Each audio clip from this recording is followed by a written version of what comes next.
இயேசுவுக்கே புகழ், இயேசுவுக்கே நன்றி. நான் இதுக்கு முன்னே சாட்சி சொல்லியிருக்கேன். எனக்கு நோய் இருக்குது, எனக்கு சரியாகவே இல்லை, அப்படி தான் டாக்டர் சொன்னாங்க. இப்போ 8ஆம் தேதி டெஸ்ட் சிறவை மாரி சொன்னாங்க.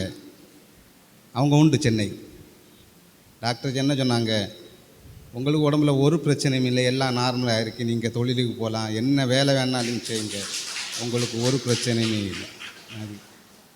அதுக்கப்புறம் ஒரு விஷயம் நான் மக்கள்கிட்ட சொல்லலாம்.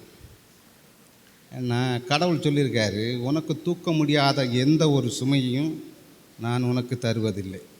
அது ஒரு விஷயம். அதுக்கப்புறம் ஒரு வருஷம் ஆச்சு நான் வேலைக்கு போய், ஒன்றுமே குறைபடையில. அதில் அது இந்த நோயை விடைக்கும் பெரிய அதிசயம், ஒரு மாதம் 1,00,000 வேணும். ஆனால் வீடு போட்டோம், அப்புறம் வாகனம் எல்லாம் போட்டோம்.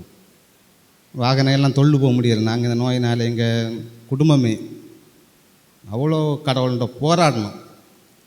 போராடினா ஜெயிச்சலாம். கண்டிப்பாக எல்லாருமே போராடினா கண்டிப்பாக தோல்வி இல்லை. ஏன்னா நம்ம கடவுள் நல்லவர். இந்த 10 மாதம் இது வரைக்கும் எங்களுக்கு கடன் தீருதே தவிர எங்கள் கடன் இதுவரைக்கும் கூடினதாக இல்லை. இதோட ஒரு அதிசயம் கடவுள் செய்ய முடியுமா? முடியாது. ஒன்று நோய், அதை விட பெரியது பணப்பிரச்சனை. இன்னைக்கு பணப்பிரச்சனையால் தான் மக்கள் தோண்டு போகிறோம். ஒரு இடத்துலையுமே சோர்ந்து போகலை.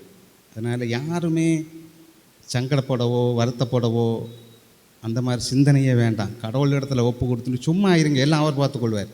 இவ்வளோ நாள் நான் இந்த ஒரு வருஷம் அப்படி தான் இருந்தேன். சரி, இப்படி கடவுள் ஒரு ஆள் இருக்கார், அவர்கிட்ட ஜெபம் பண்ணிட்டு சும்மாவே இருப்போம், என்ன நடக்குன்னு பார்ப்போமே.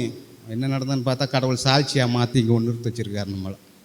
அது கண்டு கடவுளுக்கு கோடான கோடி நன்றி.